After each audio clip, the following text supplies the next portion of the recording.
京城贵族都知道一件事，国公爷爱妻如命，可又喜欢养外室。他严防死守，从不准外人闹到国公夫人面前。直到那天，我看到了一串弹幕，国公爷都养了那个小雀5年了，女主还不知道呢。我身子一僵，当即呆在原地。大家好，欢迎收看皮皮听书。那天他说要去军营巡查，我离开京城，偷偷来到郊外的庄子，看到他正一脸温柔地搂着一名女子。女子小腹微微隆起，长相与我有5分相似。她窝在顾恒怀中，娇嗔：夫君，妾身怀了您的孩子，您什么时候将妾身接回府中啊？顾恒原本温情的眸子渐渐冷下来，他伸手掐住女子的纤细的脖颈，手指慢慢收紧，直到那女子呼吸困难，涨红着脸挣扎，才终于松开手。他语气中带了几分杀意，冷声道：他曾经说过，若是我有了旁人，就会永远的离开我，我就算是拼了命，也不允许这种可能发生，他比我的命还重要。若是敢让他知道你的存在，你和你肚子里的孩子都得死。女子眼眶泛红，眸中带着委屈和不解，既然夫君这般喜欢夫人，为何要找我？顾恒垂眸道：国公府不能没后。女子柔弱的开口：妾身知道了，妾身会乖乖的。顾恒重新将她拥入怀中，宠溺地吻了吻她的侧脸。我看着他们恩爱温存，最后落荒而逃。后来我擦干净眼泪，低声对系统说：带我回家吧。顾恒下朝后，为我带回了城东的荷花酥。他笑得一如既往的温柔。记得你爱吃这个，趁热吃。晚上不必等我了，我今日要去一趟城外军营。我心中微暖，刚要点头，眼前忽然出现了一串串弹幕。国公爷都养了那个小雀5年了，女主还不知道呢。说是去军营，其实就是去郊外的庄子里见那个小雀儿。那女人都怀孕了，还瞒着女主呢，这就是书里面的深情男主。哦，是呢，爱妻如命，怕失去老婆，管不住下半身，反而严防死守，不让别人闹到女主面前来。现在除了女主，全京城谁不知道他在外头养了人？我看着弹幕，身子僵住。跟顾恒成亲5年，我们恩爱依旧。无论是府中下人，还是京中妇人，无一不称赞顾恒是个好男人。可我看着空中不断飘过的字幕，一点一点地捏紧了手指，心也跟着渐渐下沉，胸口闷闷的，有些刺痛。这是真的吗？顾恒他背叛了我。顾恒走后没多久，我一个人偷偷离开了京城。按照弹幕上所说，来到了郊外的庄子里，却看到了说要去军营的顾恒。他揽着一名貌美女子，正在花间小路上散步。那女子小腹微微隆起，面容跟我有5分相似。她窝在顾恒怀中，二人耳鬓厮磨，十分恩爱。这一幕刺痛了我的双眼，让我险些站不稳。我死死地握紧拳头，强行让自己镇定下来。很快就听那名女子娇嗔道：国公爷，妾身如今怀了您的孩子，您打算什么时候接妾身回府啊？顾恒听了他的话后，眸中原本的温情一点一点地冷了下来。他眸子中忽然闪过几丝杀意，猛地伸出手掐住那女子的脖子，用力收紧。女子很快就因窒息呼吸不畅，脸色涨红，她用力挣扎着。渐渐的，她体力不支，翻起白眼。顾恒这才收回了手。女子被松开，险些摔倒在地，捂着胸口大口大口呼气。顾恒看了她半晌，终于冷声开口。他语气中带了几分杀意，冷声道：这句话日后不要再提。他曾经说过，若是我有了旁人，就会永远的离开我，我就算是拼了命，也不允许这种可能发生，他比我的命还重要。若是敢让他知道你的存在，你和你肚子里的孩子都得死。女子眼眶泛红，眸中带着委屈和不解，既然国公爷这般喜欢夫人，为何还要找我？顾恒垂眸道：他很好，可是国公府不能没后。女子柔弱的开口：妾身知道了，妾身会乖乖的。顾恒重新将她拥入怀中，宠溺地吻了吻她的侧脸。很快，二人再次恩爱起来，仿佛方才的一幕并未发生过。我怔怔地看着他们，直到夜幕降临，天气逐渐变凉，二人相携回了庄子中。我方才发现浑身冰冷的厉害。弹幕不停地刷着，被蒙在鼓里的女主终于发现了，男主其实是爱女主的，也打算这胎生下来，当成养子抱养到国公府给他养的。给我养！我心中泛着冷意，这的确像是顾恒做得出来的事情。呵，我不稀罕，我并不是这个世界的人，而是带着任务来到了这里。任务过程中，我与顾恒相知相爱，顾恒爱我入骨，对我百依百顺。任务结束后，我为了他选择留了下来。由于我不是这个世界的人，留下是不能生孩子的。我与顾恒说过，我不能生，他说他不介意，只要有我就好。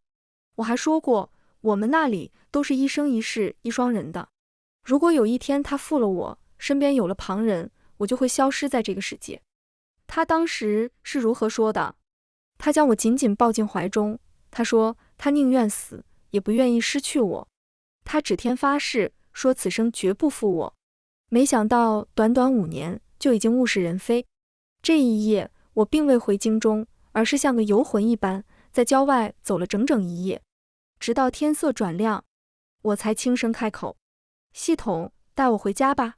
耳边传来熟悉的机械音。已启动回家程序，宿主将于5日后返程。天色大亮之时，我裹着寒霜，满身冰冷地回了京城。一进府，就见顾恒焦急地朝着我冲过来，他脸色苍白，神情憔悴，将我紧紧地抱在了怀中。他用力地抱着我，力气大到恨不得将我镶嵌在他怀中。我甚至能感觉到他的身体在微微颤抖，他似乎在害怕。不知道过了多久，我才听到他颤抖着声音问：安音，你去哪里了？我找了你整整1夜，我以为你不要我了。我没有回答，而是轻声问他：你不是去了军营，昨夜回来了？莫等他回答，字幕就再次显示了出来。渣男昨天晚上听说女主不见了，连夜从外室那回来了，带着下人不眠不休地在京城里外整整找了女主1夜。早干什么去了？现在知道害怕了。呸！顾恒抱着我，像是抱着什么失而复得的宝贝，说：昨天下人说你不见了，我连夜从军营回来了。对我来说，没有什么比你更重要。是吗？你心心念念的孩子，和我哪一个更重要呢？我压下心中的嘲弄，淡淡的对顾恒说：出去走了走，我困了，先去睡了。顾恒的表情有一瞬间的慌乱，他紧紧地盯着我，似乎害怕我知道了什么。顾恒不知道是不是发觉了什么。第1日，他没有离开府中，甚至连早朝都不去上了，只在家里守着我。夜里，他紧紧地抱着我，像是害怕我会消失一样。白日，我在屋里睡懒觉，他就在外面守着。我出去散步，他就在旁边陪着。就连我吃饭、上厕所，他都要陪着我。我开玩笑一般问顾恒：你今日这么闲了，是不是做了什么对不起我的事情？顾恒握着我的手，温柔地笑笑：安音，我爱你胜过爱自己的生命，怎么敢做对不起你的事情？只是觉得这段日子太忙了，没有好好陪你。这几日我都在家陪着你，好不好？呸！死渣男，这个时候还在骗女主，早就劈腿了，还好意思说这种话。我垂眸，轻轻应了一声：好，在家陪我5天，可以吗？那就当做一场离别之前的最后道别吧。顾恒毫不犹豫地点点头，别说5天，就算是1个月都行。若不是前段时间忙，我只想日日在家陪你。我想1个月恐怕没有那个时间了。谁料就在晚上的时候，有个陌生的婆子来寻顾恒，见到他就跪在地上，红着眼睛说：国公爷，溜。顾恒见状，脸色瞬间就变了，他怒斥一声，打断他的话：滚出去！顾恒一脚将婆子踹出了门，然后扭过头，有些紧张地看向我。这婆子似乎不是府中的，可能有歹心，我去审审。这个婆子不是柳叶身边伺候的吗？这会儿来干嘛？昨天晚上顾恒半夜回来，柳叶心里不痛快呢，现在假装肚子疼，要让那婆子把顾恒骗过去呢。顾恒带着婆子走了，许久都未曾回来。就在我看着弹幕想今夜顾恒还会不会回来的时候，他推开门进来了。他没提婆子的事情，也没说要出门去军营。只不过明显有些心不在焉了。夜间睡觉之时都翻来覆去的，吵得我也许久没能睡着。第二日又有一个丫鬟来了，看弹幕说还是柳叶身边伺候的。顾恒一如昨日将人打发走了，但是显然他回来后面上忧心忡忡的，连带着对我都没了昨日的耐心。他那个外室2日都见不到他，早就等急了，还差人来喊了他好几次，他都没去。看来那外室要狗急跳墙了。果然如弹幕所说，那外室2日都没见到顾恒，开始狗急跳墙了。他见找顾恒没有用，开始找我，怕被顾恒发现，他让人十分隐蔽地给我塞信。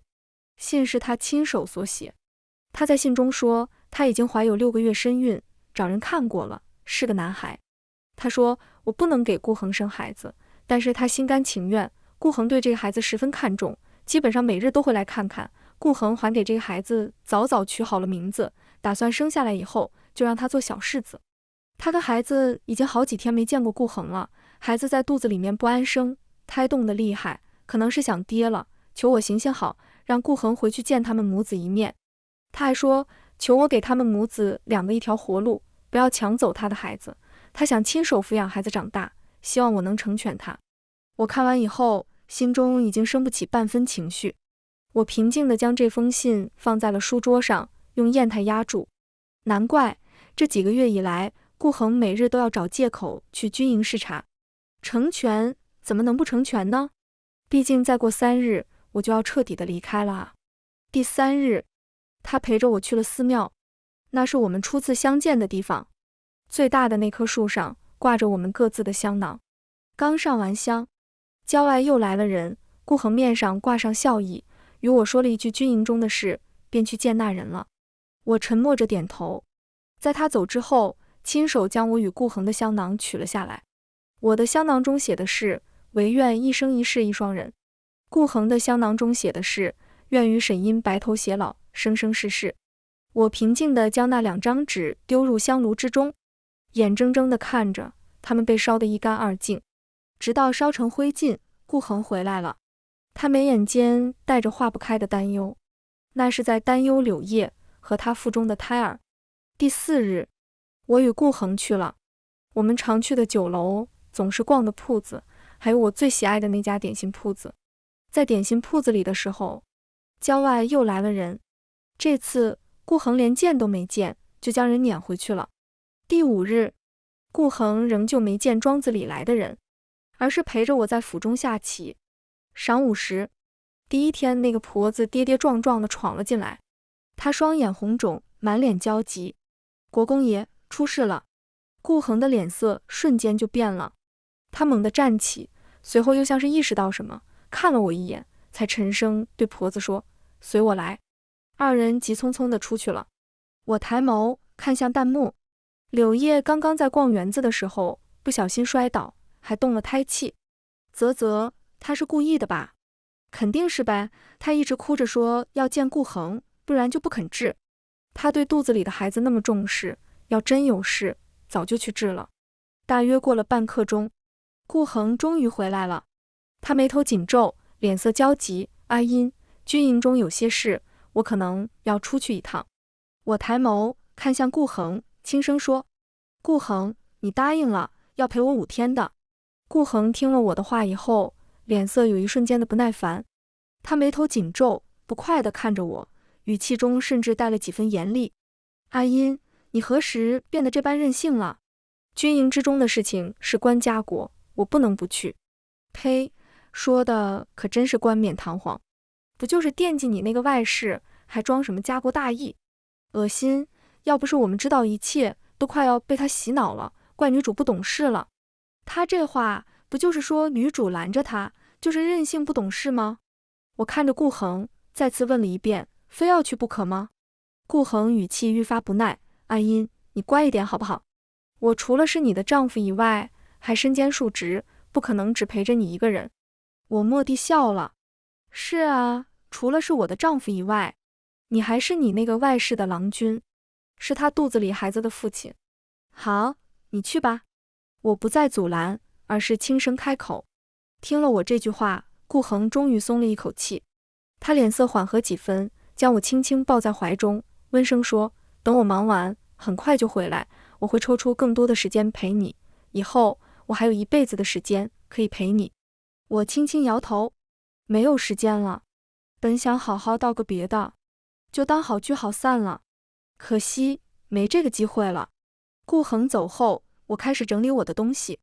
我穿过的衣服、用过的首饰、盖过的被子，还有我曾为顾恒做过的衣服、写过的信，全都被我烧掉了。既然决定要离开，我想走得干干净净，就当从来没存在过。只可惜顾恒的腰间还挂着我曾为他绣的荷包。收拾好一切后，我问系统还有多长时间。系统，距离宿主离开还剩5个小时。离开世界需要销毁本世界的身体。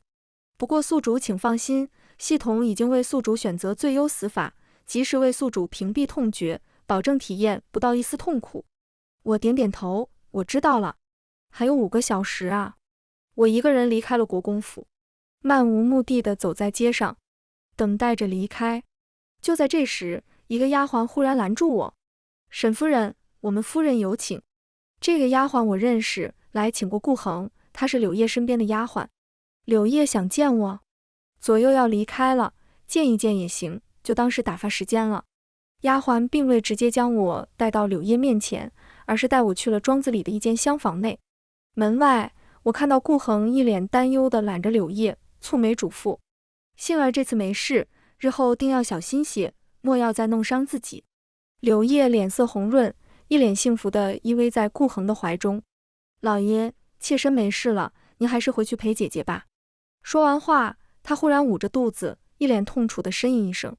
顾恒眉头皱紧，沉声道：“别动了胎气，今夜我宿在这里，陪你和孩子。”柳叶表情犹豫：“可是姐姐会不会生气啊？”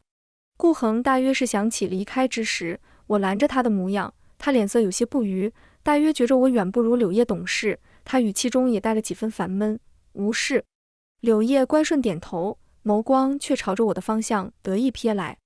我坐在里面，透过屏风可以清晰地看到二人恩爱温存。我看到柳叶伸手拿出一个荷包，情意绵绵地递给了顾恒。“夫君，妾身看您腰间那个荷包都旧了，就亲手为您绣了一个。”顾恒腰间带着的那个荷包，是我们刚成亲时候我为他绣的。我本不是这个世界的人，自小没学过，绣活烂得一塌糊涂。荷包绣得歪七扭八，上面的鸳鸯更是跟一对鸭子差不多，就连我的手上都被扎了好几个针眼。记得我刚绣完的时候，觉着过于难看，没好意思送给顾恒，想着自己偷偷练一练，等绣出好看的荷包再送给他。却不想手上的伤口被晚间下朝回来的顾恒看到，他捧着我的手，一脸心疼地问我是不是府中有人欺负我了。我见瞒不过去，这才与他说了绣荷包的事情。他毫不犹豫地将荷包挂在腰间，并且怕我再扎到自己，严令禁止我再绣这些。我记得他很喜欢这个丑丑的荷包，自那日戴上后就不曾离身，见人都要显摆一番，这是他夫人亲手绣的。这荷包一戴就是数年，如今那荷包瞧着不光丑，还磨损得厉害，有好几处都脱线了。顾恒沉默地看着柳叶手中的荷包，并没有接过。柳叶蓦地红了眼眶，他委屈地道：“可是妾身的绣活不好，叫夫君嫌弃了。”说着话，他忽然又捂着肚子，大约是肚子抽痛，他表情也带了几分痛苦。顾恒这才皱着眉，接过他手中的荷包，沉声说：“不过是个荷包而已，你又何必如此？大夫说了，你胎位不稳，情绪不可起伏太大，以免再次动了胎气。”他说着话，将那破旧丑陋荷包摘下来，又将柳叶亲自给他绣的那个精致漂亮的荷包挂在了腰间。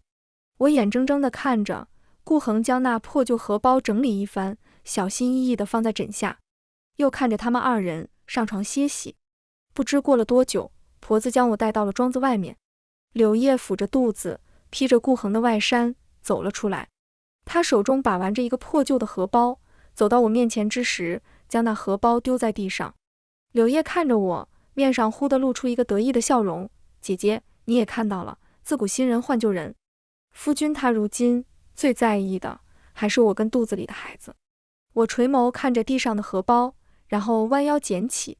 真好，这个世界上不会再有任何关于我的存在了。顾恒的世界里，以后也不会有半分我的痕迹。我静静地看着柳叶，并不出声。耳边传来系统机械般的声音：恭喜宿主，距离离开还剩10秒，开始进入死亡倒计时。10。眼前弹幕疯狂闪过，我看到顾恒那个渣男了，他发现不对劲，出来了。9。女主要走了吗？没想到还是让这个渣男见到了女主最后一面，便宜这个死渣男了。8。我看向柳叶身后，果然看到了顾恒，他腰间挂着柳叶送给他的那个精致漂亮的荷包。与此同时，他也看到了我。顾恒的脸色忽然变得惨白，他发了疯一样朝着我的方向冲过来。7。我朝着他轻轻笑了下，再见了顾恒，然后对着柳叶说：谢谢你送回了我的荷包，还请我看了这么精彩的一出戏，祝你们白头偕老。顾恒闻言，面上闪过慌乱，他朝着我的方向拼了命地跑。他双眼猩红，大吼着：沈音，你想干什么？停下，我让你停下。我收回目光，在心里对着系统说：系统，我希望不在这个世界留一丝痕迹。系统，好的宿主，即将结束旅程。1。倒计时结束，天空划过刺目的白，接着轰隆一声巨响，是震耳欲聋的雷声。几乎是瞬间，我的周身燃起熊熊烈火，整个火团将我整个包围。不远处是拼命跑过来，目眦欲裂的顾恒。不，我的痛觉被屏蔽，我的意识在大火烧起来的一瞬间便消失了。顾恒发了狂一样冲过来，他怒吼着让人救火，甚至想自己扑上来，但是柳叶还有其他仆从死死地拽住了他。后来他们不管用什么扑火，倒了多少水，大火始终扑不灭。顾恒跪在地上，颤抖着声音求我：爱音，我知道错了，你别走好不好？我求你了，别抛下我一个人。他声音从颤抖、绝望，最后变成泣不成声。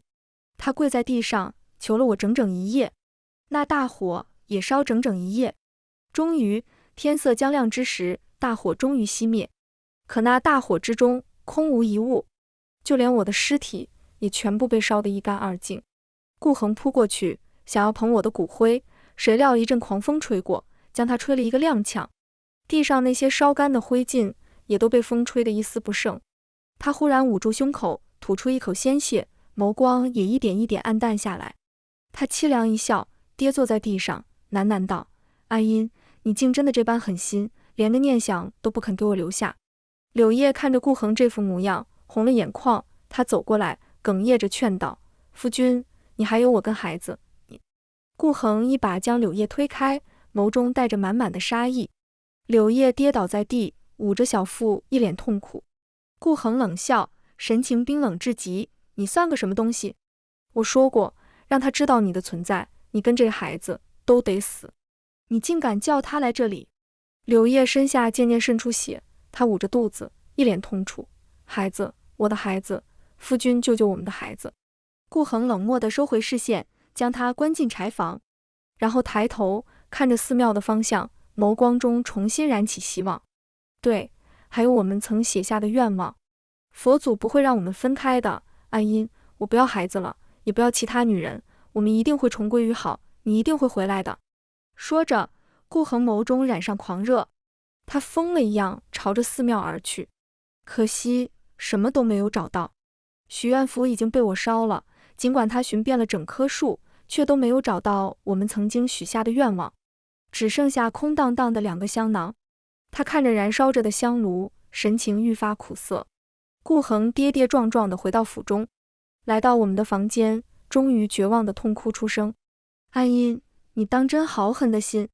那屋子里面曾经属于我、验证我存在的东西，全都已经消失得一干二净，如今空荡荡的，不再有女主人存在的气息，只剩下满屋子的萧条。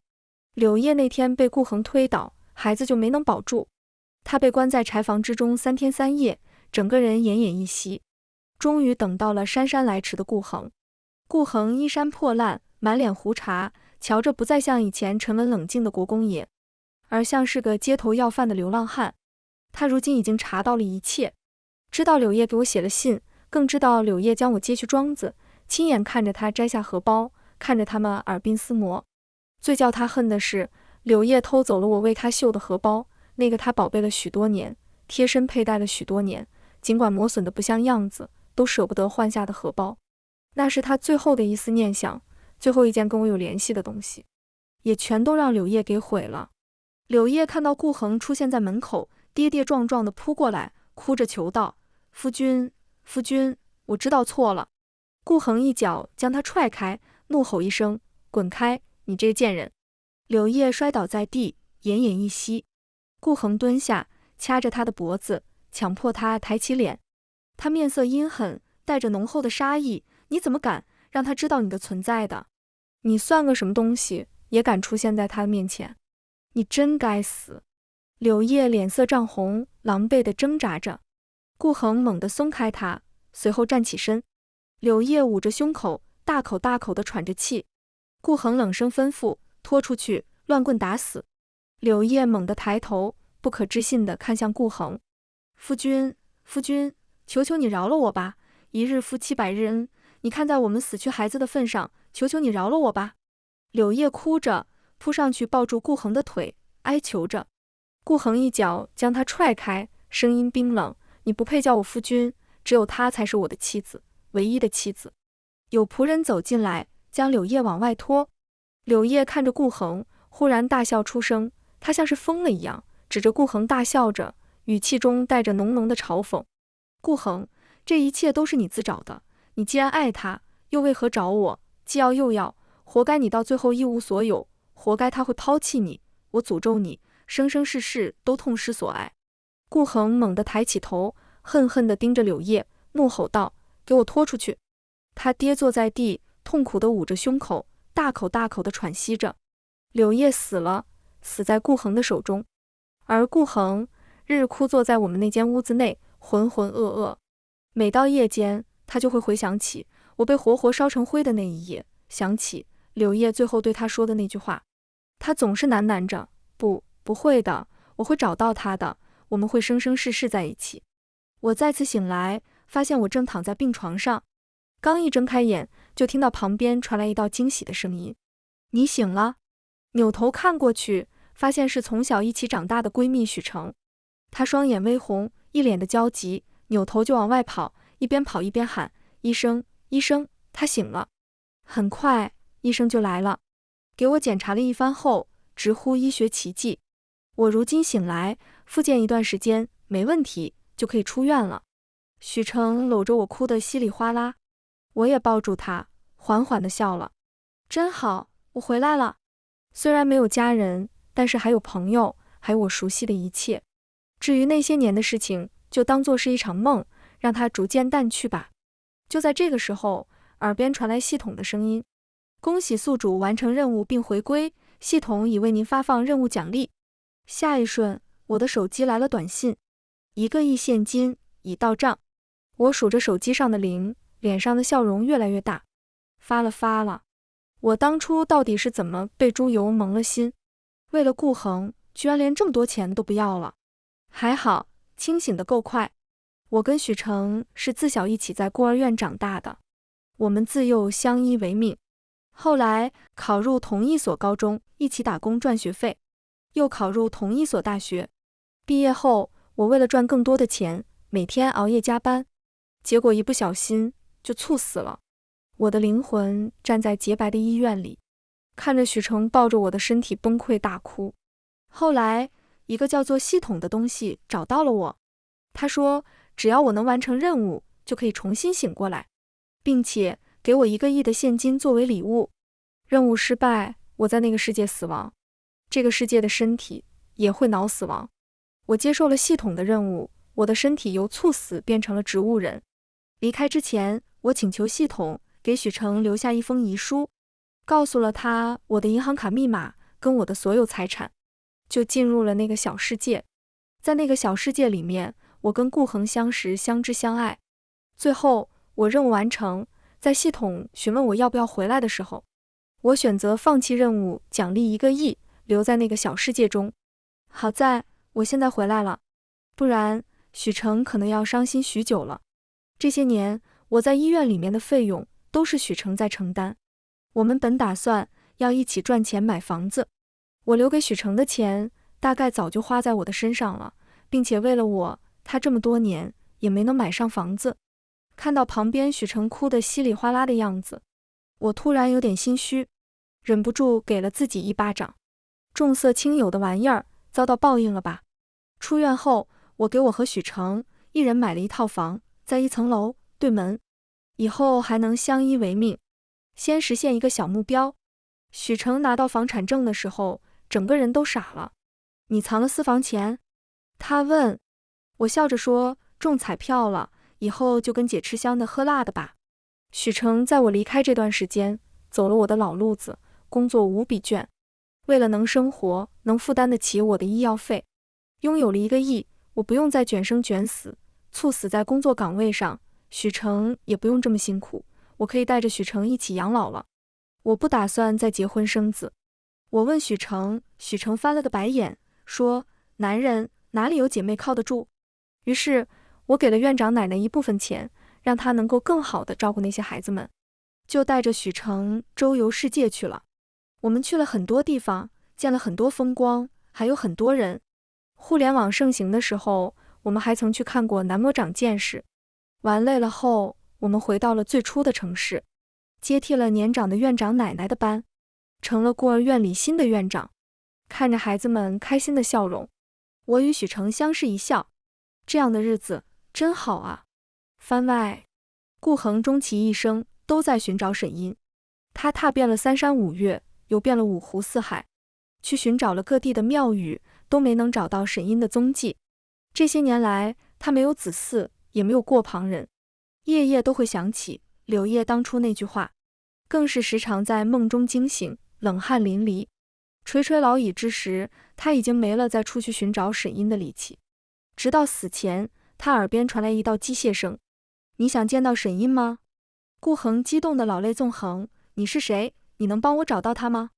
机械声说，我可以帮你，但是你需要付出条件。顾恒的声音更加激动，只要能再见到他，什么条件都可以。机械声，条件是你的灵魂，我可以带你去见他，但是你的灵魂将消散在这世间，再也没有轮回的机会，你愿意吗？顾恒想起柳叶的话，用力闭上双眼。如果生生世世都会痛失所爱的话，那他就算轮回又有什么意思呢？他错了，他错得离谱。什么必须留个后代，在沈音面前什么都不是。他以为他能够留住沈音，只要能够瞒得住他，他就不会离开，还会跟自己共同养育那个孩子。真可笑，到头来他什么都没有了。顾恒，沈音他过得好吗？机械声，他过得很幸福。顾恒缓缓地笑了，我愿意，我想去看看他幸福的样子。顾恒的意识飘散了很远很远，忽然来到一个从未见过的世界。这里有着令他震撼的高楼大厦，还有跑得飞快的4个轮子的东西，一切的一切都让他惊讶不已。渐渐的，他看到了沈音，他看到沈音跟一个女孩子走过了很多地方，他们惺惺相惜，很有默契，大概是这世间最好的朋友。也看到了很多男人对他献殷勤，沈音遇到喜欢的，会跟他们有一段露水情缘。顾恒从愤怒、难过、生气，最后变成无可奈何。那个女孩子问，你不是不婚不育，不爱男人吗？沈音笑着回答，我是说心中无男人，可不是身边没男人。女孩子沉思半晌，悟了。的确，沈音每次结束一段关系，都会转身就走，从不纠缠，也不给别人纠缠他的机会。就如当初的顾恒，这是顾恒从不曾看到过的沈音。他跟了沈音很多很多年，他们活得肆意而潇洒，自由且快乐。他看到他玩累了，看着他脸上染上岁月的痕迹。后来回到了一个地方，那里的孩子跟那里的老人都对他们很亲切。他听到另一个女孩子问他，沈音，你快乐吗？沈音笑盈盈地说，这是我最幸福的时光。那个女孩子也笑着回答，我也是，当一个咸鱼可真好啊。顾恒的身影越来越淡，越来越淡，最后一阵风吹过，他的身影彻底消失。沈音蹙眉看向远方，许成疑惑地问：怎么了？我的大金主。沈音摇摇头，笑了，没什么，只是觉得有什么让人不喜欢的东西忽然消失了。全文完，皮皮听书，感谢您的观看，每天上新精彩小说，喜欢就订阅吧。